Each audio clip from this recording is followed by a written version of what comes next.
خدا را اپنے آپ کو بے چین نہ کرو، بے قرار نہ کرو، بے سکون نہ کرو، رب کی یاد میں آ جاؤ، درود و سلام میں آ جاؤ، نعت کے حسن میں آؤ، تلاوت کی دنیا میں آؤ، سجدوں کے نور میں آؤ، آؤ کبھی کھول کے دل مسجد کی صفائیاں کریں، آؤ نہ کبھی کوئی بوڑھا دادی نانی دادا ان کے پاس بیٹھ کے پیر دبا کے اللہ کو راضی کریں۔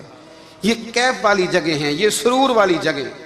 اتنی بے چین ہماری زندگی ہے، بے قرار ہے، تڑپتے ہوئے لوگ، لڑتے ہوئے لوگ، ایسے لگتا ہے ابھی ایک دوسرے کا گریبان تھام لیں گے، بے قرار بے چین۔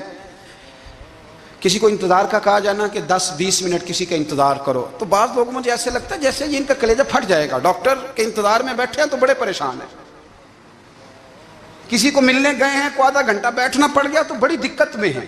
اپنے آپ کو سکون دیں۔ آپ یقین کریں بڑا مزہ آتا ہے، کبھی کسی کا انتظار کرنا پڑے تو 2-4 تسبیح درود شریف پڑھی جاتی ہے، یعنی ذوق بن جاتا ہے کہ چلو اللہ نے موقع دیا ہے، کوئی سرکار کو یاد کر لیں، تنہائی مل گئی۔ ہمارا مزاج جس سختی کا شکار ہے، وہ سختی آہستہ آہستہ ہمیں زیادہ آزمائش میں ڈال گئی۔ تو میرے بھائی، زندگی میں اطمینان حسن ہے، اور وہ سب سے زیادہ اللہ کی یاد میں ملتا ہے، وہ سب سے زیادہ رب کریم کے ذکر میں۔ سب سے زیادہ جو چاہتا ہے نا دل ٹھنڈا رہے، زبان میٹھی رہے، وہ مدینے والے محبوب پہ درود و سلام پڑھا کرے، وہ حضور پہ درود و سلام پڑھا کرے، زبان میٹھی رہے گی۔ میرا ذاتی تجربہ ہے کہ جو آدمی اپنے اخلاق سنوارنا چاہے وہ حضور پہ درود شریف پڑھے، جو اپنے اخلاق سنوارنا چاہے، طبیعت کو ٹھنڈا رکھنا چاہے، وہ درود شریف پڑھے، اس کا دل سکون میں آئے گا۔ کچھ کام اور ہیں زندگی میں اطمینان کے لیے، ان کا ہونا بھی بڑا ضروری ہے۔ سب سے پہلے اگر آپ چاہتے ہیں نا زندگی میں سکون ہو تو حقیقتوں کا سامنا کرنا سیکھیں۔ آپ جو ہیں وہ رہنا سیکھیں، جو آپ نہیں ہیں وہ بننے کی کوشش نہ کریں۔ حقیقت کا سامنا کرو گے تو زندگی اطمینان میں آ جائے۔ ہم نے نا بہانے بنا لیے ہیں، ہیلے بنا لیے، جھوٹ کے سہارے اپنے آپ کو اونچا کر لیا۔ ایک آدمی سے کہا جاتا ہے تو رشوت نہ لے، تو کہتا ہے میں غریبوں سے نہیں لیتا۔ تو میرا سوال یہ ہے کہ امیروں کا حساب لینے کی اللہ نے تیری ڈیوٹی لگائی ہے، تیرے ذمہ لگایا ہے کہ تو امیروں کا حساب کر، تمہیں کیا ضرورت پڑی ہے؟ ہم نا بہانہ کرتے ہیں، رشوت لینے والے کا الگ بہانہ ہے اور سفارش والے کا الگ بہانہ ہے۔ حقیقت کا سامنا کریں، حقیقت کا۔ جو میرے ذمہ داریاں ہیں وہ میں نے پوری کرنی، جو آپ کی ذمہ داریاں ہیں وہ آپ جان نہ چھڑائیں، حقیقت پسند بنیں۔ میرے رسول کریم، پھر پڑھیے درود شریف صلی اللہ تعالی علیہ وسلم۔ حضور صلی اللہ علیہ وسلم نے فرمایا کہ میری بیٹی سیدہ فاطمہ الزہرا رضی اللہ تعالی عنہا صرف جنتی نہیں، جنتی عورتوں کی سردار ہے۔ لیکن حضور نے یہ بھی فرمایا کہ فاطمہ یہ خیال رکھنا اگر اللہ نے حساب پوچھا تو حساب تم نے خود دینا ہے۔ حقیقت کی طرف توجہ کرائی حضور نے، وہ صرف جنتی نہیں، جنتی عورتوں کی سردار ہیں، پر حقیقت کی جانب توجہ۔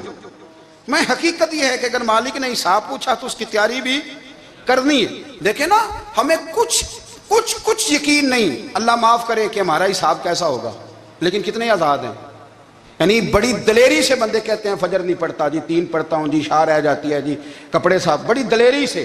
اور سیدہ فاطمہ الزہرا نے ساری رات مصلی باز رکھا ہے، حالانکہ انہیں یقین تھا کہ رب مجھے بغیر حساب کتاب جنت دے گا۔ حقیقت کا سامنا کریں، جو حقوق آپ کے ہیں وہ آپ نے ادا کرنے ہیں، جو ذمہ داریاں ہیں وہ ذمہ داریاں ہیں۔ دیکھیں نا، حضرت موسیٰ کلیم اللہ علیہ السلام کے پاس اسرائیل روح نکالنے آئے تو حضرت موسیٰ نے تھپڑ مارا، آنکھ نکال دی، واپس گئے۔ اللہ انہوں نے تو جلال فرمایا ہے، کہا موسیٰ علیہ السلام سے کہیے بیل کی پشت پر ہاتھ رکھیں، جتنے بال ان کے دست مبارک کے نیچے آئیں گے اتنے 1000 سال ان کی عمر بڑھا دی جائے گی۔ یعنی میرے کان میں کوئی بتا دے کہ جناب 60 سال بڑھ گئی، یا آپ کے کان میں کوئی کہہ دے تو خوشی ہوتی ہے کہ نہیں؟ لیکن یہ حقیقت پسندی نہیں، اس لیے کہ 60 بھی گزر جائیں گے، 70 بھی، یہ حقیقت نہیں۔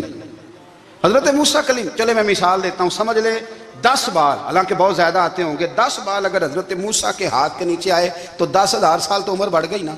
10 یعنی 10 سال نہیں، 10 100 نہیں، 10 بہت زیادہ تھی نا۔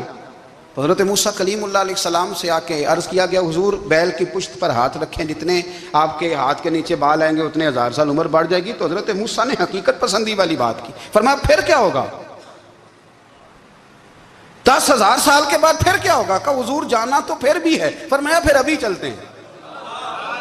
اگر جانا ہے نا، جانا ہے تو پھر اگر جانا ہے تو پھر ابھی، اور سجنوں اگر نماز پڑھنی ہے تو ابھی کیوں نہیں؟ اگر داڑھی رکھنی ہے تو پھر رمضان کا انتظار کیوں کریں؟ ابھی کیوں نہیں؟ اگر سچ بولنا ہے تو پھر، اگر رزق حلال کھانا ہے تو پھر انتظار کا ہے گا؟ حقیقت ہوتی ہے، بہانہ ہوتا ہے، حقیقت چھپ نہیں سکتی بناوٹ کے اصولوں سے، کیونکہ خوشبو آ نہیں سکتی کبھی کاغذ کے پھولوں سے، یہ بات یاد رکھیں۔ اگر جانا ہے تو حضرت کلیم فرمانے لگے پھر 10,000 سال کے بعد بھی جانا ہے تو آج بھی ہمیں بے قراری زندگی میں اس لیے کہ ہم حقیقت پسند نہیں، ہم بہانوں میں، ہم ہواؤں میں جیتے ہیں، ہواؤں میں، خیالات میں زندگی گزارتے ہیں۔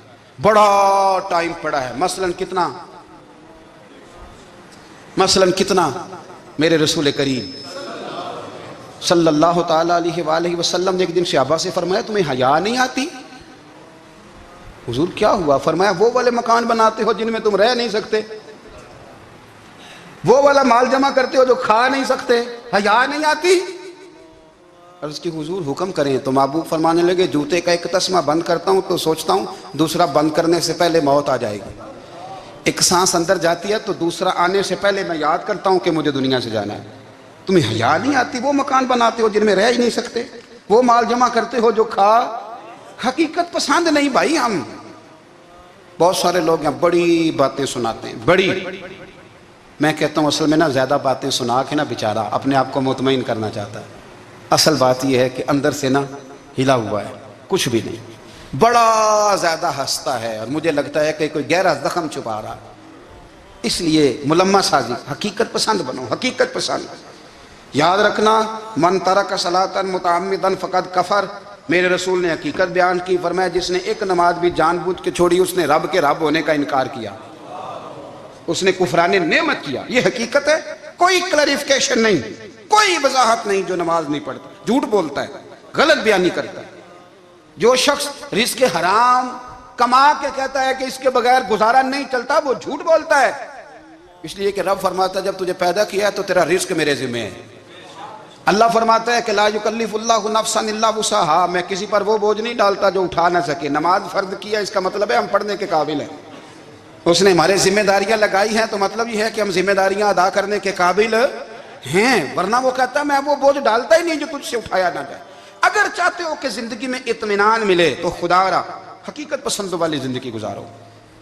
یہ فضاؤں میں زندہ رہنا، ہواؤں میں، اللہ بڑا معاف کرنے والا ہے، اللہ بڑا کریم ہے معاف کر دے گا، تو بھئی یہ بات صحابہ کو بھی پتا تھی، یہ اہل بیت کو بھی خبر تھی، تو وہ تو ایک ایک بات کا لحاظ کرتے تھے۔ یہ غوث اعظم کو بھی پتا تھی، یہ ان کے والد کو بھی پتا تھی، جنہوں نے کسی کا ایک سیب کھا لیا تھا تو 12 سال اس کے گھر میں نوکری کرتے رہے، انہیں نہیں پتا تھا اللہ بڑا کریم ہے معاف کر دے گا، ایک سیب ہی ہے نا۔ تو حقیقت پسندی آپ کو سکون دے گی، اور اگر آپ نے اپنے آپ کو غیر مطمئن کیا ہوا ہے، بات کچھ اور ہے، اور آپ نے اپنے آپ کو ڈال کسی اور طرف لیا ہے، تو پھر آپ کو سکون مل سکتا؟ سکون حقیقت پسندی میں، اصل میں سکون ہوتا ہے، اداکاری میں سکون نہیں ہوتا۔ تیسری بات سنیں، اگر آپ چاہتے ہیں زندگی میں مطمئن رہیں تو دنیا داروں سے امیدیں توڑ دیں، اللہ اور اس کے رسول سے امید وابستہ کریں، اولیاء اللہ سے امیدیں وابستہ کریں، صحابہ اور اہل بیت سے امیدیں، اللہ اور اللہ والوں سے امیدیں، دنیا داروں سے امیدیں۔ آپ کو پتہ ہے دنیا دار کی تباہی کب ہوتی ہے؟ جب انہیں خوش آمدی مل جاتا ہے۔ چودھری کا بیڑا اس وقت غرق ہوتا ہے جب اسے چودھری کہنے والے زیادہ ہو جاتے ہیں۔ سیٹھ صاحب اور نواب صاحب بیچارے تباہ تب ہوتے ہیں بھولے پن میں، جب ان کے دائیں بائیں ریلا ہوتا ہے سیٹھ صاحب کہنے کا، لوگ انہیں کھانا چاہتے ہیں، پیار ان کا نہیں ہوتا، ان کی جیب کا ہوتا ہے، محبت ان سے نہیں ہوتی، ان کی کرسی سے ہوتی ہے، ضروریات کا پیار ہوتا ہے، تباہ کر دیا جاتا ہے۔ ہماری ساری توقعات دنیا داروں سے وابستہ ہو گئی ہیں، ناراض نہ ہونا۔ پیروں نے، مولویوں نے، درویشوں نے، انہوں نے بھی سیٹ رکھے ہوئے جلسوں کی صدارت کرانے کے لیے، یعنی مذہبی جلسہ ہے، اس میں بہت زبردست پڑھے لکھے صاحب تقوی عالم کا خطاب ہے، اور کی صدارت وہ بندہ کر رہا ہے جس نے عشاء کی نماز بھی نہیں پڑھی، وہ بندہ صدارت کر رہا ہے، کیوں؟ اس لیے کہ اس نے ₹1,00,000 دیا محفل میں۔ خدا را دنیا داروں سے امیدیں چھوڑ دیں ورنہ آپ کمزور پڑ جائیں گے، آپ کی امیدیں ٹوٹیں گی۔ کتنا کمزور ہے وہ شخص جو 2-4 ہزار کے لیے کسی بندے کی چاپلوسی کرتا ہے، اس کے پیچھے بھاگتا ہے، خوش آمدیں کرتا ہے، تھوڑے سے نوٹوں کے لیے۔